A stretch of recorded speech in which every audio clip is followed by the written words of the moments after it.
Elas entenderam perfeitamente, estão lá fazendo, então não recebi nenhuma crítica. Mas é bastante tempo, né, secretário? Não, agora é o seguinte, É olha, bastante o tempo, né? elevador, nós tomamos a medida por conselho. Entendi. Agora nós dependemos da empresa. da Entendi. peça, Mas a infelizmente. questão que a gente coloca, Estamos que a nessa Sara situação. colocou bem, é a seguinte: se fosse na minha casa ou na sua casa, no nosso prédio, e eu morasse no 10º andar e o elevador não funcionasse, a gente iria forçar mais, a gente iria lá na O senhor empresa. também não está ia reivindicando brigar, causas ia próprias. fazer o Você seguinte, está falando Eu ia dos acionar outros pacientes. eu ia acionar imediatamente, judicialmente, a Então, eu ia empresa. fazer um diabo, não é? Para o negócio funcionar, não é isso? A gente ia fazer isso, não é?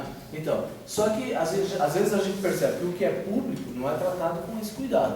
Não estou querendo dizer que não está sendo, não estou querendo dizer que não está O sendo. elevador vai ser consertado o mais rápido possível. Então o Conselho vai acompanhar isso, viu, Hélio? Nós vamos acompanhar isso.